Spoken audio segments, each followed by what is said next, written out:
Bueno, la saludo a la señora, hasta luego, la señora Margarita Stolbizer, diputada nacional. Hola Margarita, bienvenida. ¿Cómo está? Muy bien, gracias por la invitación, buen año para todos ustedes. Muchas gracias igualmente. Bueno, ¿cómo evaluás estos primeros días de un gobierno nuevo? Un gobierno que llega, a ver, sin los partidos tradicionales, ¿no? ¿Qué te parece? A ver, separaría, digamos, lo que tiene que ver con la legitimidad pública, la legitimidad social que el gobierno tiene, la expectativa positiva que esto ha generado en mucha gente en realidad. Y eso, nos guste o no, es un condicionante también para nosotros. Nos paran todos los días en la calle, la familia, lo que nos dicen, no pongan palos en la rueda, tienen que ayudar, ¿no? Yo le pongo a esto algunas reservas. Una primera es que ellos están demasiado subidos en un porcentaje de votos como si su legitimidad fuera del 56%, cuando en realidad los votos reales que obtuvo Milei fueron el 30%, claro, que son los votos que obtuvo en la elección de octubre, y es lo que queda demostrado en su debilidad o su fortaleza o su limitación en el ámbito parlamentario, ¿no? Ahora, nosotros no negamos que hay una legitimidad, por supuesto, y esto implica para el resto decir, bueno, nosotros tenemos voluntad de cooperación. Ahora, ¿de qué manera se expresa esa cooperación? Y yo digo gráficamente, con la Constitución en la mano. Claro. O sea, yo estoy dispuesta a ayudar en la medida en que esto no implique violentar la Constitución, como a mi juicio existe dentro de lo que es el DNU. Exacto, ahí va, ahí quería ir con la segunda pregunta. Cuando tuviste en la mano el DNU, ¿no? Con una gran cantidad de regulaciones, que a lo mejor algunas puede ser que sean necesarias. La cabeza. Claro, pero digo derogación de leyes, cambios laborales, digo... Sí, a ver, el DNU no resiste un test de constitucionalidad. Bien. Sin avanzar sobre los contenidos. Yo tengo reservas sobre los contenidos también, pero en realidad lo que se evalúa en este momento es si cumple con los requisitos de la Constitución, que son la necesidad y la urgencia. No lo hay cuando uno empieza a mirar los temas que están incluidos en el DNU, y mucho menos lo hay cuando el propio presidente en simultáneo convoca al Congreso a sesiones extraordinarias, y el Congreso en su conjunto le hemos dicho, mande todo como proyectos de ley, que estamos dispuestos a trabajar en sesiones extraordinarias, evaluar todo y acompañar aquello en lo que se pueda. Por lo tanto, no había ninguna razón para un DNU si el Congreso está convocado a sesionar en extraordinarias, ¿no? Después, yo creo que la mayor debilidad de ese DNU va a ser enfrentar a la justicia, claro, porque me da la impresión que quien no va a poder eludir una declaración de inconstitucionalidad con todos los precedentes que tiene es la propia Corte Suprema de Justicia, ¿no? Margarita, ¿y a usted le hubiese parecido, le parecería correcto que en lugar del DNU hubiese un proyecto de ley con esas características? Nosotros le propusimos, incluso en una reunión que tuvimos con el presidente de la Cámara, con el ministro del Interior, ¿por qué no convierten esto en proyectos de ley? A mí no me gustó, porque después podemos analizar lo que tiene que ver con ese paquete de ley ómnibus que mandaron después. A mí no me gusta esa idea de un paquetón semejante con la pretensión de que eso sea aprobado casi a libro cerrado, todo junto. Porque cuando llegó el proyecto de ley, celebramos. Es muy bueno que reconozcan que esto debe pasar por el Congreso, que esto se tiene que discutir en el Poder Legislativo, lo celebramos. El problema que es que cuando nos empezamos a encontrar con un proyecto de ley, un presidente que dice todos los que no firmen esto son desde coimeros, crápulas y cuantos insultos nos pudo haber dicho, en realidad no es una buena estrategia para el presidente, trabajando, como dije, con la Constitución en la mano, con el Congreso integrando los poderes de Estado, no de esta manera. Y el problema que tiene el proyecto de ley, de la misma manera que lo tenía el DNU, en otro sentido, pero también en el filo de la constitucionalidad, es que tiene una pretensión de delegación de facultades del legislativo al ejecutivo que está expresamente prohibida por la Constitución también. La Constitución no permite la delegación en esos términos, en esa dimensión, que viene a ser la suma del poder público. Eso está expresamente prohibido en la Constitución. Y si uno mira el artículo de declaración de emergencia con facultades, habla de la emergencia fiscal, impositiva, previsional, administrativa, social, económica, de defensa, de seguridad, de salud. Todo. Es imposible pensar en eso como una cuestión única, ¿no? ¿Qué intención ves detrás de todo eso? Bueno, es una buena pregunta que me la he tratado de formular. ¿Cuál es la estrategia? Algunos colegas de ustedes cuando me consultan sobre eso me dicen, pero ¿no creen que puede haber una intención de negociación atrás de todo esto? Que es decir, bueno, voy a dejar esto de lado. Ojalá fuera así. Eso me parece que sería, digamos, una estrategia relativamente inteligente, que decir, bueno, mando todo esto porque atrás de todo esto lo que voy a hacer es ceder y conceder y la negociación es esa. A mí, en principio, no me da esa impresión y me inclino más por una estrategia que va más en la línea de lo que el presidente viene haciendo, que es instalar esta nueva grieta en la cual él está de un lado y todos los demás nos hace confrontar con una sociedad. Por eso digo, empezó con su juramento y su discurso de espaldas a la Asamblea Legislativa y después insultándonos todos los días siguientes. Sí, hablando de coimeros, digo, está hablando del tema de la coima otra vez. Por eso ahora, una cosa vos venís de la tradición, sos, tuviste muchos años en el radicalismo. Claro. De ahí te formaste. Acá hay cosas que digo, porque pareciera que dicen, no, tienen que arreglar con las provincias, algunos gobernadores van a decir que su gente vote para acá, vote para allá.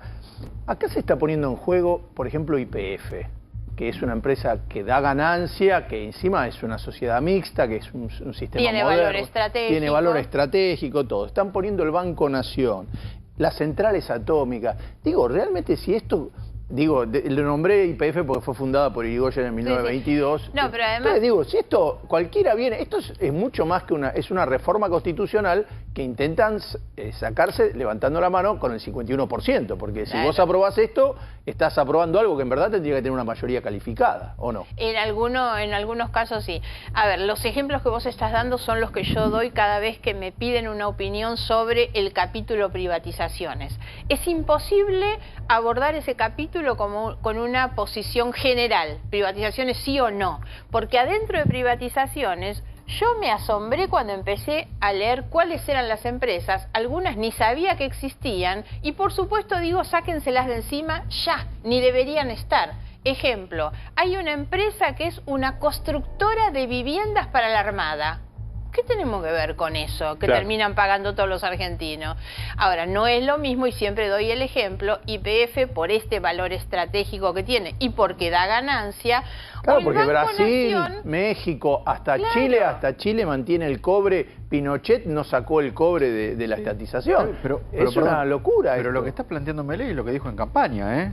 ¿El qué? No, el YPF nunca. Está bien, pero vos lo materializás, perdón. El YPF ni el Banco Nación. Lo que está planteando Milei lo que dijo en campaña. Pero no, él dijo que iba a vender lo que no andaba, no lo que andaba. En campaña nunca fue letra chica tampoco. Y el ejemplo, perdón, el de Banco Nación también yo lo doy porque se trata del Banco Nación como si fuera solo una entidad financiera. Claro. El Banco Nación es una entidad de fomento que sostiene en todos los puntos de la Argentina, sobre todo el fomento al desarrollo de las economías regionales, de las pequeñas empresas.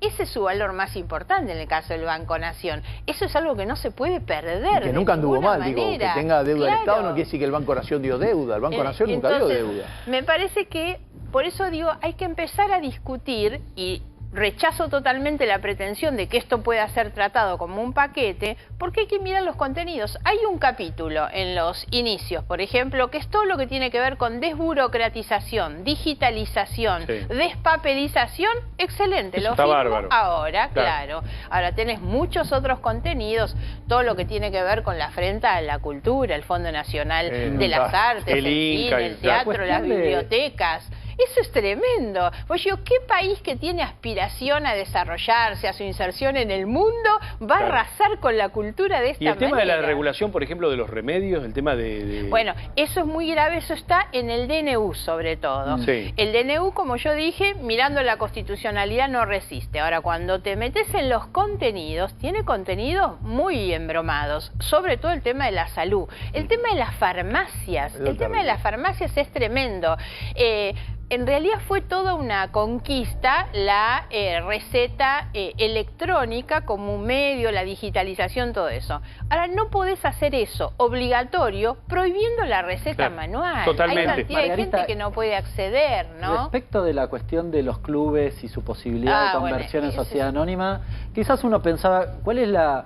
ni necesidad ni urgencia, claro. Claro. Bueno, ese es el otro ejemplo. Los clubes, y hay otro artículo peor todavía, que es el de la reventa de las entradas del fútbol. ¿Qué tiene que ver esto? Yo digo, ¿cómo se explica semejante cosa adentro de la privatización de una cantidad de cuestiones, la salud, la educación, todo eso, con el agravante de que tienen la pretensión, mañana van a empezar a constituir las comisiones, de que todo ese paquetón donde hay cuestiones de cultura, de salud, de educación, la diversidad es enorme, de tratarlo en 4 comisiones nada más. Ahí ¿no? estoy, en un ratito vamos a charlar con Blanco Muñoz, que es funcionario nuevamente de todo el área de precios, y me gustaría vos como una persona, un referente del progresismo, me digas si no tiene que haber cierto control del Estado en el tema de la cadena de valor de los alimentos, teniendo en cuenta la poca cantidad de fabricantes que hay en la Argentina, ¿no? Está muy concentrado todo. El DNU deroga Ley de Defensa de la Competencia, deroga el Observatorio de Precios, deroga varias cuestiones. ¿No pensás que tiene que haber un control? Recién veíamos lo de la carne, charlábamos con el tema de Schiaretti. Digo, ¿no crees que tiene que haber, el Estado tiene que estar presente en el tema de la cadena de alimentos de los argentinos? Es que no solo en ese, yo no creo en que se pueda prescindir del Estado, porque además hay que mirar esto en términos conceptuales y generales. ¿Qué es lo que hay atrás de todo esto, con esa cosa de liberalización de los mercados, de esto y del otro?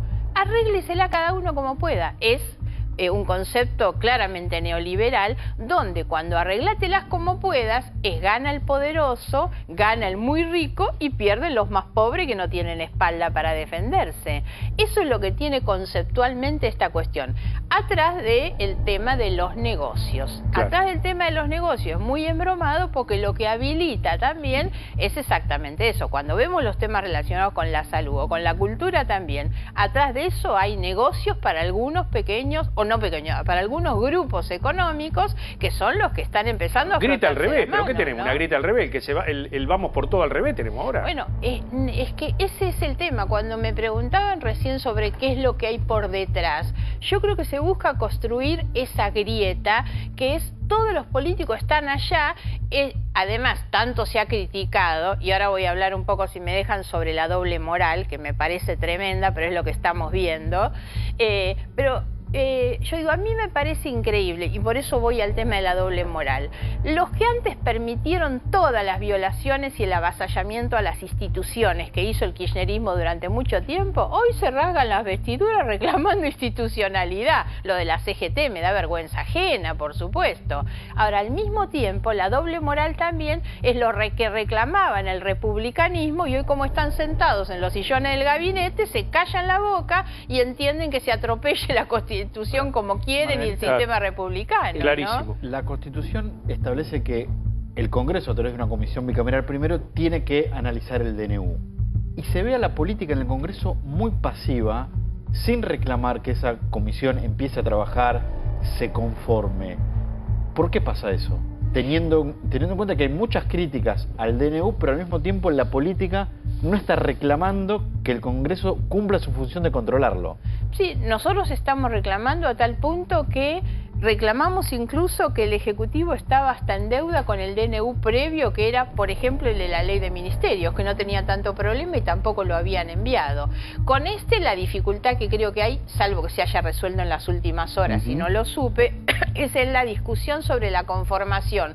No en Senado, que ya están designados los miembros, sino en diputados, porque hay una disputa con el Frente de Todos, que reclaman 4 lugares, se le van a asignar 3, y entonces no mandan los nombres de los 3. Nosotros le dijimos al presidente de la Cámara, constituyan igual la comisión y dejen los lugares libres para que los completen después, digamos. No puede estar paralizado esto y no tratarse y no resolverse. Pero insisto con que creo que el DNU va a tener más dificultades en el ámbito del Poder Judicial que del Poder Legislativo. Entre otras cosas porque tenemos una muy mala ley reglamentaria, que es otro de los clavos que nos dejó Cristina cuando presidía la Comisión de Asuntos Constitucionales, que le da más valor a un decreto que a una ley. La ley necesita ser aprobada en 2 cámaras para ser tal. El DNU tiene vigencia con que solamente una cámara lo confirme. Claro. O si no se trata, sigue siendo vigente, ¿no?